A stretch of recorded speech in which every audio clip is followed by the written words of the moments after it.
Vida Longa CBN. Oferecimento Med Senior, o plano de saúde da geração mais protegida.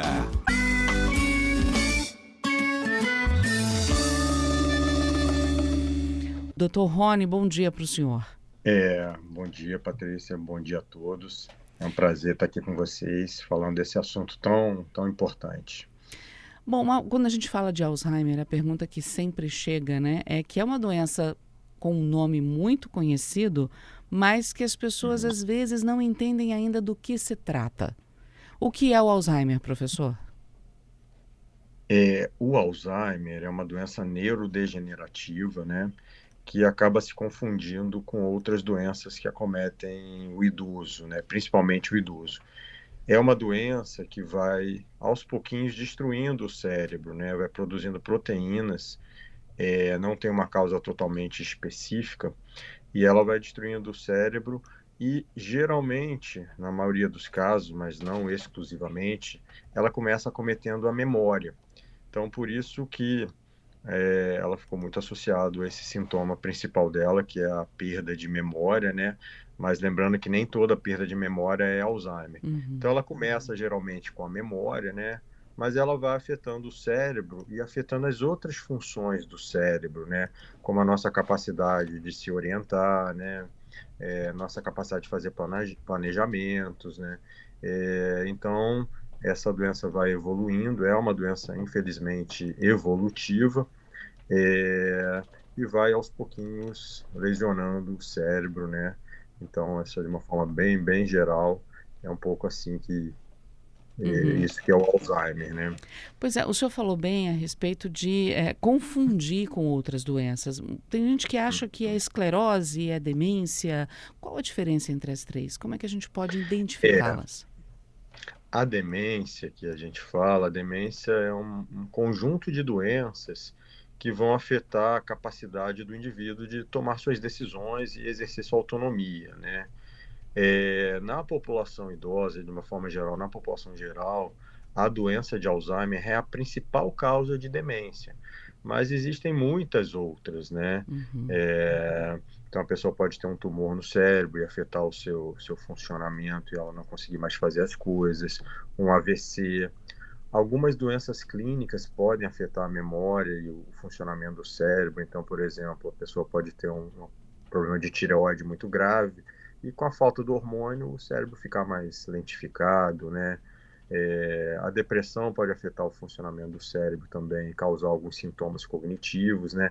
Então a gente usa esse termo demência de uma forma muito geral. E a doença de Alzheimer é a principal causa de demência, né? Em algumas casuísticas, em torno de 60%, né, na população acima de 60 anos que tem demência, a causa é a doença de Alzheimer. Existe também outras doenças neurodegenerativas que vão causar demência, né? Elas são menos comuns, mas às vezes tem algum outro sintoma. Por isso que é importante buscar um médico, né, um geriatra, um neurologista para fazer essa investigação mais correta, né? Mais a fundo, né? Agora, o senhor falou que nem todo esquecimento, né, é um sinal de Alzheimer. E a natureza humana é essa mesmo, a gente vai envelhecendo, né? Os neurônios vão envelhecendo junto. É normal você ter aí um esquecimento aqui, um esquecimento lá, e a cobrança em cima dos idosos acaba sendo maior por conta dessa doença. Como é que a população em casa pode identificar que tem alguma coisa errada? Existe alguma pergunta que pode ser feita para esse idoso para dar sinal de que ele pode estar com Alzheimer ou desenvolvendo Alzheimer ou algo parecido? O esquecimento é uma queixa talvez Comum, né? das mais prevalentes na população idosa, né? É importante lembrar que o cérebro ele vai sofrer pequenas alterações com o envelhecimento, né? Não é patológico, né? E a principal consequência que a gente vê, e é bom a gente saber, é que a gente começa a ficar com mais dificuldade de fazer muitas coisas ao mesmo tempo, né? A nossa atenção fica comprometida. E dá aquela percepção que a gente não está mais conseguindo, que a gente está esquecendo, né? Então, aquela dona de casa que fala no telefone, cozinha e está ali super atarefada, fazendo mil coisas, aí ela começa a ver que a panela está queimando, mas é porque ela está, ao mesmo tempo, fazendo outra atividade, outra coisa. Então, essa capacidade de atenção, ela fica Comprometida. pouco comprometida, não Uhum. muito, né? Então, é só uma questão que a gente precisa entender, né? Então, são coisas que podem acontecer com o envelhecimento, mas quando isso se torna grave, então, assim, quando a gente tem um esquecimento muito grave, o que seria? Quando a gente começa a não conseguir mais fazer alguma coisa que a gente fazia de forma habitual, então o idoso que ia no banco, pagava suas contas, e de repente as contas estão ficando todas atrasadas, ele está esquecendo, está ficando com dívida, né? O manejo do dinheiro começa a ficar comprometido, o manejo dos remédios, a gente vai ver que ele não está mais lembrando de tomar os remédios, né? Então, esse esquecimento que afeta o funcionamento aí do dia a dia, ele deve imediatamente ser investigado por um médico, né? Então, geralmente, isso é um sinal de alerta, né? Uhum. Agora, aquele esquecimento que a gente tem no dia a dia, por estar cada vez mais multitarefados, né? A nossa atenção está sendo, inclusive agora com os dispositivos eletrônicos, os idosos estão mexendo também nos dispositivos eletrônicos, a gente pode tratar de uma forma mais comportamental, né? Uhum. Evitar fazer muitas coisas ao mesmo tempo, né? Dedicar, tá lendo, só ler, né? Tá fazendo uma tarefa, só faz aquela tarefa, né? Mas quando Uhum. esse esquecimento afeta o funcionamento que aquele indivíduo tinha, aí sim é um sinal de que precisa procurar o médico. E aqueles idosos que moram sozinhos, que não querem morar com ninguém, fica mais difícil de você monitorar. Você perguntar, tomou o remédio? Tomei. E às vezes ele pode ter esquecido, tem certeza que tomou e não tomou. Como fazer nesse caso, doutor? A população idosa que mora sozinha é um grande desafio, né? Uhum. Porque ao mesmo tempo a gente precisa respeitar o idoso, a sua autonomia, né? A gente não pode tratá-lo como uma criança, ir lá, invadir seu espaço, né? Mas, de um outro lado, o que a gente pode fazer é fazer uma vigilância, né? Uma vigilância no sentido de visitar esse idoso, né? O parente, né? Vai lá almoçar com o pai, com a mãe, com o avô, né?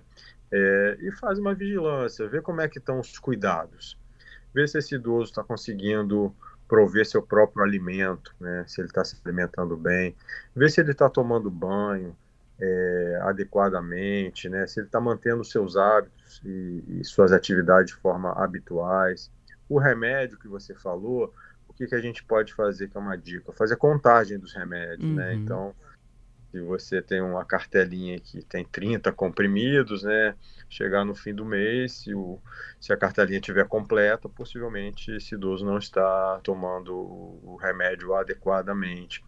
Então, a gente tem que estar perto dos nossos idosos, não para invadir a sua privacidade, vamos tentar respeitar, mas para ficar de olho, porque sim, o adoecimento às vezes acontece e leva tempo para o diagnóstico, né? O Alzheimer a gente vê, né? E quando a gente vai ver, o indivíduo ficou em situação de risco. Então, fazer uma vigilância que eu diria carinhosa, né? Uhum. Estar perto. Isso é importante também, porque o isolamento social também é um fator de risco para a demência, né? Então, aqueles idosos que estão sozinhos, que perdem o seu contato com a sociedade, param de interagir cada vez mais, isso também é um sinal de alerta que também não só para o Alzheimer, aí tem outro problema muito comum na população idosa, que é a depressão, né? Que também se Uhum. mistura esse diagnóstico. Quadro Vida Longa CBN, conversando com o Rony Chaim Mukamal, que é geriatra, professor da UFES, falando sobre como identificar o Alzheimer nos idosos, no nosso dia a dia, nos idosos que estão à nossa volta. Ainda para o repórter CBN, a gente deixou essa pergunta: será que o próprio idoso consegue perceber que tem alguma coisa errada? Doutor Rony, obrigada, viu, por aguardar a Rede CBN conosco. Nada, um prazer estar aqui com vocês novamente. Essa questão é muito interessante porque na doença de Alzheimer, geralmente o idoso, na maioria das vezes, ele perde um pouco o insight.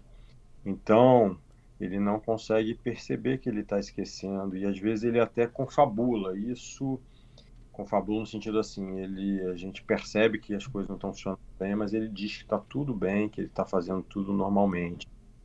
E isso acaba enganando alguns familiares, né? E até alguns médicos que não estão habituados a trabalhar com Alzheimer, né? Uhum. Então, pode também afetar o diagnóstico. Por isso que, às vezes, para a gente fechar o diagnóstico, a gente precisa também ouvir uma pessoa que conviva com o idoso, né? Pode ser um cuidador, um parente, ou às vezes mesmo um funcionário que trabalhe com ele, que esteja com ele, né? Com alguma próximo vizinho, né? Porque ele vai falar, ó, está acontecendo isso, isso, isso. E muitas vezes o idoso com Alzheimer na fase inicial, ele perde o insight, né? O que é de outras doenças. Ele perde totalmente ou ele também, ou conta de alguma forma, o medo de se eu falar alguma coisa, eu vou perder a minha independência e a minha autonomia? É um, Não, aqui é algo patológico mesmo, é algo entendi. que ele não percebesse que aquele esquecimento está tão grave. Uhum, Consegue lembrar, obviamente, daquele fato que causou ali o esquecimento em si. uhum, Então ele acha que ele está bem, né? E aí muitas vezes ele está de bom humor, né? Ele fala, não, eu faço tudo, né? Então ele está ali de bom humor falando, né? E você realmente fica um pouco surpreso, né? uhum. Então assim é algo, não é um medo, né? Entendi. É, tem estágios, doutor? Em algum momento o Alzheimer já começa de uma forma grave ou ele necessariamente começa um pouco mais brando? Existe algum momento de dor para esse idoso? Então, a doença de Alzheimer é uma doença neurodegenerativa de caráter progressivo. Ela não começa nunca de forma grave, né? Então, é um fato muito grave que o idoso começa a perder totalmente a sua autonomia, fica acamado, a gente tem que buscar outro diagnóstico, ele pode ter um AVC, né, ou alguma outra situação. O Alzheimer, ele vai começar lenta e insidiosamente, né? Geralmente afetando a memória, mas pode afetar outros aspectos cognitivos. E ele é dividido em fases, sim. Então, tem essa fase inicial, que é o diagnóstico, que o idoso esquece as coisas mais complexas, não consegue tomar remédio, mas gerenciar o banco. Mas ele anda, faz as coisas sozinho, consegue tomar banho, né? Consegue ter o autocuidado preservado. Essa geralmente é a fase que a gente chama de uma fase leve da doença. Uhum, Existe uma fase moderada em que isso se acentua, né? Esse esquecimento se acentua, ele já não consegue sair sozinho, ele começa a ter alguma dificuldade também nas suas atividades básicas, para escolher roupa, né? É, às vezes para tomar banho, né? Para escolher a comida. Nessa fase também ele pode ter mais sintomas de comportamento exacerbados, ficar agitado, ficar andando para lá e para cá em casa, que a gente chama de perambulação, né? Ficar mais nervoso, irritado. E por fim, depois da fase moderada, a gente começa a entrar numa fase que a gente chama de fase avançada. Essa é quando o cérebro todo está acometido e começa a afetar as funções motoras. Ele começa a ficar bastante restrito, ele começa a não mais andar, né, aos pouquinhos ficar mais na cadeira, né, começar a mais não fazer as coisas, a memória é francamente uhum, comprometida, ele lembra poucas palavras, é, ele já não consegue mais fazer nada sozinho, ele perde a capacidade de controlar o xixi, né, e o cocô, até uma fase muito, muito avançada em que ele vai ficando acamado e vai perdendo a capacidade de falar totalmente, né, é, que é geralmente a fase final da doença. uhum. E esse processo ele é muito sofrido porque ele é longo, né, ele é um processo que em média dura aí 8 anos, né, algumas pessoas mais, a gente tem pacientes que têm 15, 16, 18 anos de doença, né, algumas pessoas menos, mas então é um caminho longo, por isso que precisam um apoio à família, né? Uhum. suporte de uma equipe especializada, né? Doutor, já estão chegando muitas perguntas aqui dos nossos ouvintes preocupados com os seus idosos em casa e com o futuro deles próprios. Nós temos, por exemplo, aqui o ouvinte Fernando perguntando: o idoso da minha casa, não diz o que é, né? Se é pai, avô, mas diz que o idoso da minha casa já tem mais de 80 anos. Ele corre risco ainda de apresentar sintomas de Alzheimer? Então, essa é uma boa pergunta para a gente esclarecer. A doença de Alzheimer ela é mais prevalente no idoso. Existe pacientes jovens que podem ter? Sim, mas quanto mais velho, mais chance. A pessoa de 80 anos, sim, ela tem risco, inclusive um risco aumentado de ter Alzheimer, né, em relação ao indivíduo de 70 e de 60 anos, porque quanto mais velho, mais chance, né? Então ela tem risco, sim. Mas isso não quer dizer que ela vai ter, né? Então Uhum. também precisa ficar esperando pelo pior, né? Ela tem risco, a gente cuida dela, né? E tenta fazer as prevenções, né? Tratar Uhum. bem as doenças para que essa pessoa não tenha o Alzheimer, mas corre o risco aumentado, sim. Outra pergunta aqui do nosso ouvinte, Ricardo. Pessoas com grau de escolaridade maior têm risco ainda de desenvolver Alzheimer? Eu acho que tem outros ouvintes aqui perguntando mais ou menos a mesma coisa, né? Tem um aqui também perguntando o que a gente faz hoje na juventude que pode afetar a nossa memória depois dos 60, que corre o risco de a gente desenvolver o Alzheimer. Muita gente preocupada com o hoje em relação ao futuro e à doença. Doutor, o que o senhor pode dizer para essas pessoas? Essa questão do Ricardo é excelente. A gente tem um conceito que a gente chama de reserva cognitiva, né?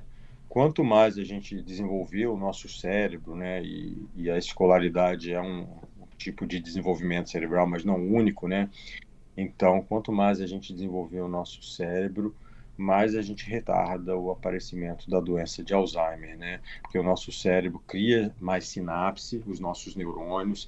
Então, para a gente ficar doente, né, a gente tem que ter uma doença mais grave ou mais tempo de doença. Então, sim, a escolaridade alta é um fator protetor. E, ao contrário, obviamente, a escolaridade baixa é um fator de risco. Então, de uma forma popular, né, a gente deveria, né, combater fortemente o analfabetismo, né, que o Brasil vem fazendo isso, né, estimular as pessoas a estudarem o máximo possível, né, e no nível individual, cada um, é esse o caminho, um dos caminhos, sim, desenvolver o cérebro. Isso é feito mais tradicionalmente, como todo mundo fala aí da palavra cruzada, né, aprender uma nova língua, fazer um novo desafio, fazer uma viagem, né, também é muito bom. Estude, aprenda coisas novas, desenvolva o seu cérebro, né? Tem um ouvinte aqui também falando fazer coisas com a mão contrária, né? Eu sou destro, mas eu faço coisas com a minha mão esquerda. Isso me ajuda?